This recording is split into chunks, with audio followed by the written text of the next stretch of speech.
Legends, welcome back in our ongoing series of the Mission Possible. This is Why Drip Part 2, which simply was created for a person trying to decide why they should get into drip. Is it a safe investment? Let's get to it. We're going to cover the drip sustainability, which was partially covered in Why Drip Part 1, drip security, the minting of the drip tokens, why and how does what does it mean and how does it affect the overall price, the drip faucet performance, and the number of daily drip transactions. Blow your mind. Drip sustainability. The system is paying out the native token.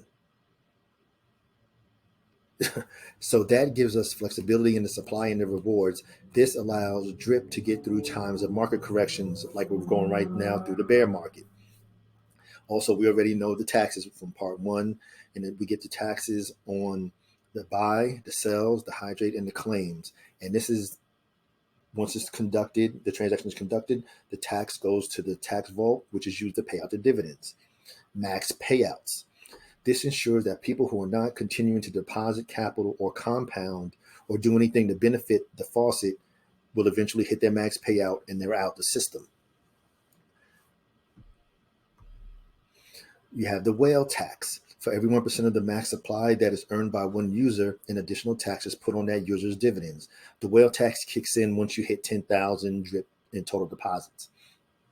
And the max is out at 10% of the starting supply. So no one person can withdraw and sell more than 3% of the supply at any one time directly from the system. These mechanisms ensure that no one person can run away with the system.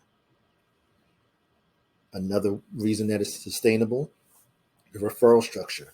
It only pays out when a positive action is done, and it's paying out one commission per action. So one referral bonus, period. And then the thing is that it's the same size. So if you're Stunner Breezy and you signing up your 1,000th person, it's the same as me signing up my first person. There is no difference in the fee.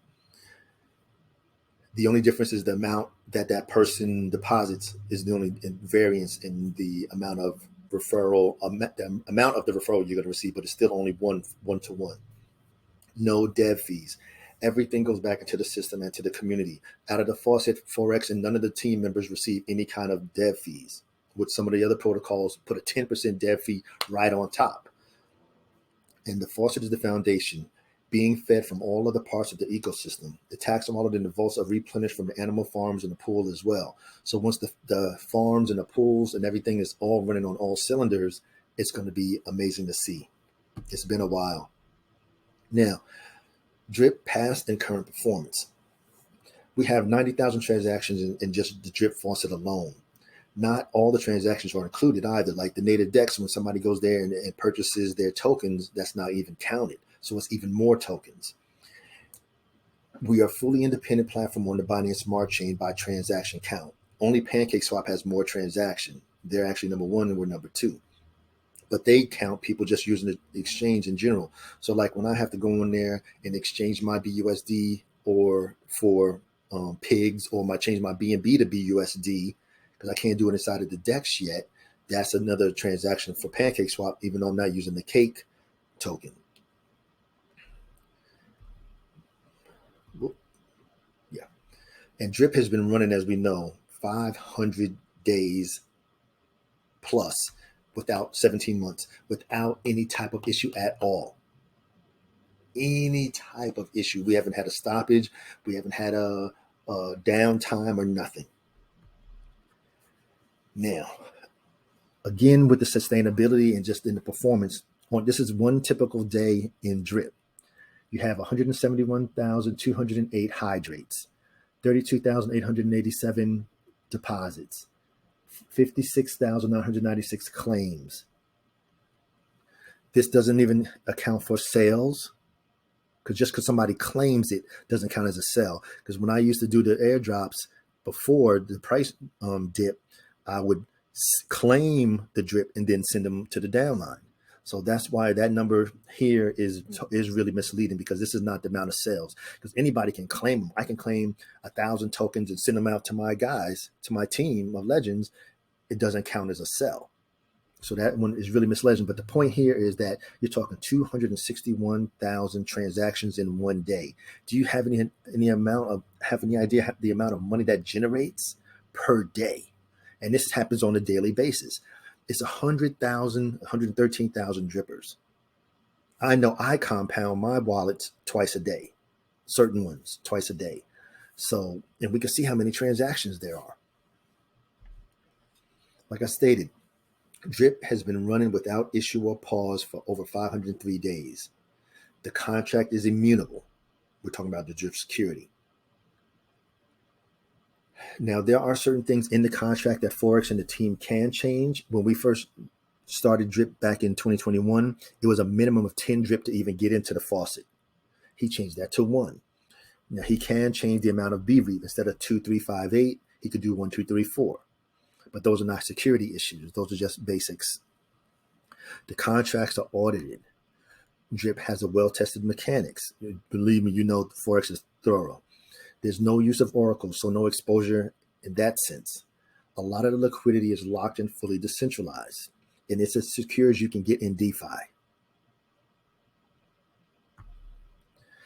Now, the minting of the DRIP tokens, the final answer straight from Forex. The people was up in the uproar. People was in the panic. They thought DRIP was going to go to 0 because the faucet was minting new DRIP tokens. Not at all. Listen closely.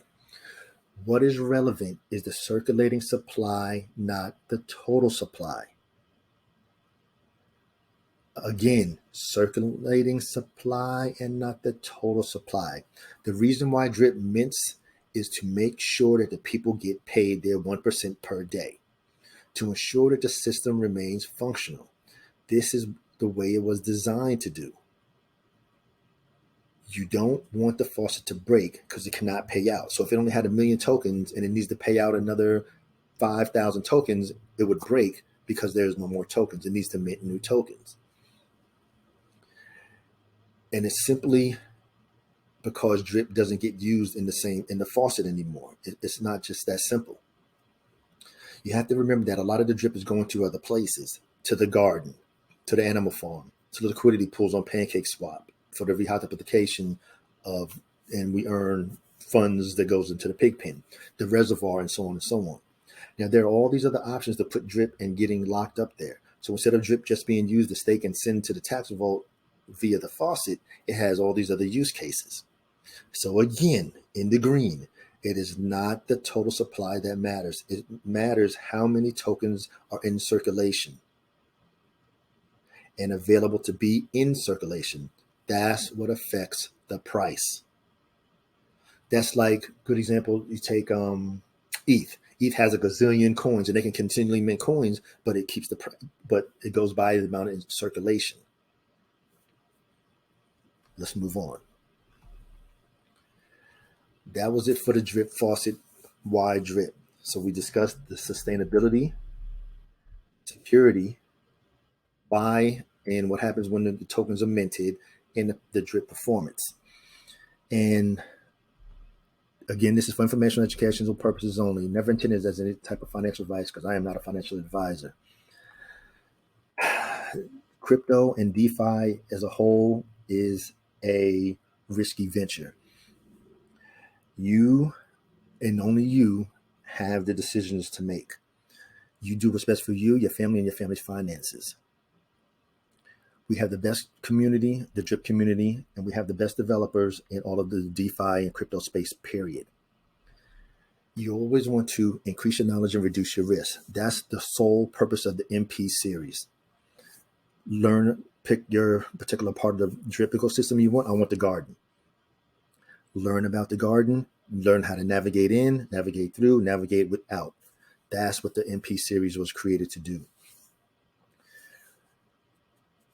Legends, thank you for your time. So please like, comment, and subscribe. And to all of my legends, engage.